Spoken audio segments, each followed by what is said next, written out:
1999년 12월 25일 해상자위대 제1술과학교에 근무 중이던 자위관 미카사 무츠이코가 도쿠시마현의 자택으로 돌아가던 중 돌연 종적을 감추는 사건이 일어납니다. 그는 당시 결혼을 전제로 교제 중이던 여성이 있었는데 종적을 감춘 당일 그녀와 만나 데이트를 하고 차로 여성의 집에 들러 그녀를 내려준 이후 소식이 끊긴 상황이었죠. 이후 실종 이틀 만인 12월 27일 도쿠시마현 아난시 교외의 강가에서 미카사의 변사체가 발견됩니다. 이 사건을 수사하던 도쿠시마 현경에서는 이 사건을 투신 자살로 판단하고 수사를 조기 종결하게 됩니다. 이를 받아들일 수 없었던 유족들은 언론의 취재와 자체 조사 등으로 여러 의문점을 발견하게 됩니다. 그것을 토대로 유족은 사건을 살인사건으로 재수사해달라는 요청을 현경 측에 정식으로 접수합니다. 이를 받아들인 현경에서는 두 차례 재수사를 진행하게 되죠. 하지만 결과는 마찬가지로 타살 의혹이 없다고 판단하며 이번에는 남녀 간의 치적 문제로 인한 자살로 결론 짓고 수사를 종결하죠. 역시나 이러한 결과를 받아들일 수 없었던 유족은 2004년 10월 8일 도쿠시마 검찰에 심의를 청구합니다. 다음 해인 2005년 4월 20일에 불기소 처분에 해당한다는 결론이 났습니다. 그러면 도대체 유족들이 현경 측의 수사 종결에 대해 받아들이지 않았던 이유와 위에서 언급한 의문점이 무엇일까요? 첫 번째는 미카사가 실종된 직후 도쿠시마 현경은 미카사를 찾아다니던 도중 도로에 방치된 미카사의 차량을 발견합니다. 하지만 현경은 이 차량과 사건의 관련성을 전혀 고려하지 않은 채 가족에게 연락한 것이 초기 대응의 전부였습니다. 두 번째는 당시 미카사의 차량의 루프에 흠집이 나 있었습니다. 이것을 이상하게 생각한 가족들은 현경에게 항의를 해보았지만 현경 측에선 단순히 견인되면서 생긴 흠집이라고 설명합니다. 아무래도 차량은 견인하는 도중 흠집이 생길 수는 있다고 생각하지만 흠집이 난 부분이 루프라는 점은 상식적으로 생각하기 어렵죠.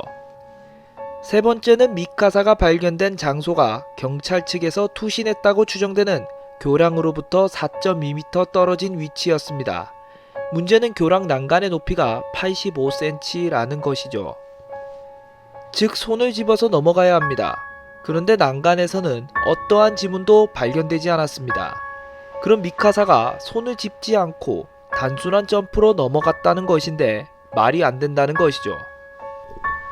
또한 미카사의 차량이 발견된 위치에서 교량까지의 경로에서 미카사로 추정되는 족적도 발견되지 않았습니다. 네 번째는 현경 측에서 미카사의 자살 원인을 귀가 도중 사고를 일으켜서 차가 망가진 것이 화가 났기 때문이라고 판단했습니다. 그리고 도쿠시마 대학에서 실시된 부검 결과에 따르면 미카사의 정확한 사인은 추락 전에 입은 원인 불명의 흉부대동맥 손상으로 추정했는데 현경 측은 이를 사고로 에어백이 작동되면서 대동맥 손상을 입었다라고 판단했죠. 애초에 사고 지점이 미카사의 자택과는 정반대 방향이었던 데다가 현경 측에서 주장하는 사고 현장에서 미카사의 발견 장소까지의 거리는 8km 떨어진 곳이었습니다. 만약 현경의 말대로 사고에 의해 에어백이 터지고 그것에 의해 대동맥에 손상을 입었다고 가정을 해도 그 거리를 이동할 수 있을 가능성은 전혀 없어 보였고 단순히 에어백이 터졌다고 해서 흉부 대동맥이 손상될 정도로 중상을 입을 수 있느냐라는 의문도 제기되었습니다. 다섯 번째는 부검 결과가 나오기도 전에 이미 현경 측에서 자위대 측에 자살로 판명된다고 통보한 사실이었습니다.